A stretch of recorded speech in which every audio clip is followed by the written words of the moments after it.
तो दोस्तों आज हम बात कर रहे हैं सीनियर सिटीजन सेविंग स्कीम के बारे में। यह पोस्ट ऑफिस की सबसे ज्यादा इंटरेस्ट देने वाली स्कीम है। यह स्कीम पूरे 5 सालों की है और वन टाइम इन्वेस्टमेंट स्कीम है, यानी कि आपको इसमें एक ही बार में पैसा देना होता है, आपको हर महीने का कोई झंझट नहीं पालना। इस स्कीम को आप आगे 3 सालों के लिए भी बढ़वा सकते हैं। जैसे कि ये 5 साल की स्कीम है, अगर आप चाहते हैं इस स्कीम को और चलाना तो आप 3 साल के लिए भी बढ़वा सकते हैं, लेकिन आपको मेच्योरिटी होने के 1 साल पहले बताना होगा कि मैं इस स्कीम को आगे बढ़वाना चाहता हूँ। यानी कि जब आप इस स्कीम को 5 सालों के लिए लेंगे तो आपको चौथे साल बताना होगा कि मैं इस स्कीम को 3 साल और आगे बढ़वाना चाहता हूँ। साथ ही साथ जब आप 3 साल के लिए स्कीम को आगे बढ़वाएंगे तो जब आपको 3 साल का इंटरेस्ट रेट मिलेगा वो नया इंटरेस्ट रेट होगा। नया इंटरेस्ट रेट का मतलब ये है कि जब आपकी 5 साल वाली स्कीम खत्म हो जाएगी और खत्म होने के बाद जब आपकी 3 साल वाली स्कीम और आगे बढ़ी हुई चालू होगी तो उस समय जो इंटरेस्ट रेट चल रहा होगा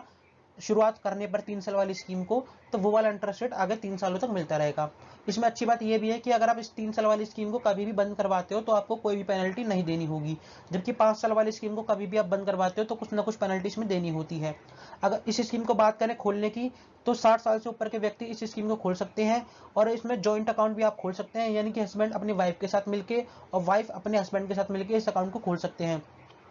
एक बेनिफिट इसमें और है, अगर आपकी एज 60 साल से कम और 55 साल से ऊपर है तो भी आप इसमें अकाउंट खुलवा सकते हो, लेकिन शर्त ये है कि अगर आप रिटायरमेंट लेते हो, ये उनके लिए जो जल्दी रिटायरमेंट ले लेते हैं। तो अगर आप जल्दी रिटायरमेंट ले लेते हो, यानी कि मान लीजिए 60 साल से पहले अगर आपने रिटायरमेंट ले ली, तो रिटायरमेंट होने के आपने जो भी बेनिफिट लिए हैं जैसे कि पीपीएफ या ग्रेचुइटी, तो उन बेनिफिट्स को लेने के 1 महीने के अंदर अंदर आपको इस योजना में खाता खुलवाना होगा। और दूसरी बात, अगर आप डिफेंस एम्प्लॉय हो, मान लीजिए आप किसी डिफेंस सेक्टर में काम करते हो या डिफेंस एम्प्लॉय हो, तो भी आपको पूरे 60 साल का होने की जरूरत नहीं है। अगर आप 50 साल से ऊपर के हो तो भी आप इस स्कीम में खाता खुलवा सकते हो। शर्तें सेम रहेगी कि आपने रिटायरमेंट में जो भी आपको बेनिफिट मिला है जैसे कि पीपीएफ ग्रेचुइटी या और कोई भी बेनिफिट, तो उस बेनिफिट को लेने के 1 महीने के अंदर अंदर आपको इस स्कीम में खाता खुलवाना होगा। बात करें डिपॉजिट की, आप कितने रुपए इसमें डिपॉजिट करवा के खाता खुलवा सकते हो, तो कम से कम आप 1000 रुपए डिपॉजिट करके इसमें खाता खुलवा सकते हो और ज्यादा से ज्यादा आप इसमें 30 लाख रुपए जमा करके भी खाता खुलवा सकते हो।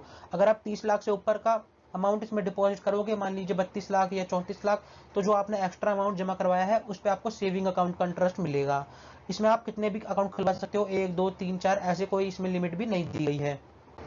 बात करें इंटरेस्ट की, तो फिलहाल इसमें 8.2% का इंटरेस्ट रेट चल रहा है, जो कि एनुअली कैलकुलेट होता है और आपको क्वार्टरली यानी कि हर 3-3 महीने में आपके पोस्ट ऑफिस के सेविंग अकाउंट में क्रेडिट होता रहता है। अब ये इंटरेस्ट रेट चल रहा है जून जुलाई और सितंबर का, और इसमें जो इंटरेस्ट आपको क्रेडिट होगा 31 मार्च को मिलेगा, 30 जून को मिलेगा, 30 सितंबर को मिलेगा और 31 दिसंबर को मिलेगा आपके पोस्ट ऑफिस के सेविंग अकाउंट में। अगर आप इस स्कीम को बंद करवाना चाहते हो, तो अगर आप 1 साल के अंदर अंदर बंद करवाते हो तो आपको किसी भी प्रकार का इंटरेस्ट रेट नहीं मिलेगा। वहीं अगर आप 1 साल बाद और 2 साल से पहले बंद करवाते हो तो जो भी आपने पैसे जमा कराए हैं उसमें से 1.5% काट लिया जाएगा। फॉर एग्जाम्पल, अगर आपने 1 लाख रुपए जमा कराए हैं तो 1 लाख का 1.5% यानी कि 1500 रुपया आपको काट के बाकी आपका अमाउंट सारा वापस कर दिया जाएगा इंटरेस्ट के साथ। वहीं अगर आप 2 साल बाद और 5वें साल से पहले इस अकाउंट को बंद करवाते हो तो आपने जो भी पैसे जमा कराए हैं उसका 1% काटा जाएगा, यानी कि अगर 1 लाख रुपए जमा कराए हैं तो 1 लाख का 1%, 1000 रुपए काट के आपको आपके इंटरेस्ट के साथ पैसे दे दिए जाएंगे। टैक्स की बात करें तो आप इसमें 1.5 लाख रुपए तक की टैक्स की छूट ले सकते हो सेक्शन 80C के तहत।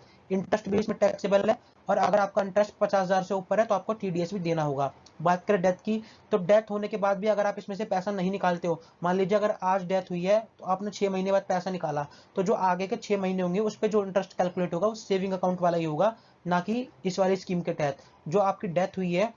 डेथ होने तक तो आपका वही इंटरेस्ट लेगा 8.2%, लेकिन अगर डेथ होने के 6 महीने बाद या 4 महीने बाद तक आप पैसा नहीं निकालते तो वो 6 महीने और 4 महीने जो एक्स्ट्रा आपने पैसे रखे हैं उन पर आपको सेविंग अकाउंट का ही इंटरेस्ट रेट मिलेगा। और मान लीजिए अगर डेथ होने पे पैसा वाइफ नहीं निकालना चाहती या अगर वाइफ की डेथ हुई है तो हस्बैंड नहीं निकालना चाहते, तो वो इस अकाउंट को कंटिन्यू रख सकते हैं अगर वह 60 साल से ऊपर के हैं तो यहाँ पर दोस्तों एक एग्जांपल लिया है मैंने इन्वेस्टमेंट का। मान लीजिए अगर हम 50,000 इन्वेस्ट करते हैं तो कितनी मेच्योरिटी मिलेगी, तो यहाँ पर मैंने सारे ही अमाउंट ले लिए ज्यादातर। तो यहाँ पर अगर हम 50,000 इन्वेस्ट करते हैं तो मेच्योरिटी पे 5 साल बाद हमें 70,500 रुपए मिलेंगे, जिसमें हमें इंटरेस्ट टोटल मिल गया 20,500 का, और क्वार्टरली इंटरेस्ट मिला हमें 1025 का, यानी कि हर 3 महीने में जो हमें इंटरेस्ट मिल रहा है वो 1025 का। वहीं अगर आप देखिए यहाँ 10 लाख इन्वेस्ट करते हैं हम, तो क्वार्टरली इन्वेस्ट हमें मिलता है 20,500 का, यानी कि 3 महीने में 20,500 रुपए हमारे पोस्ट ऑफिस के सेविंग अकाउंट में आते रहेंगे। अगर हम 25 लाख इन्वेस्ट करते हैं तो 51,250 रुपए हर 3 महीने में आते रहेंगे। वहीं अगर 30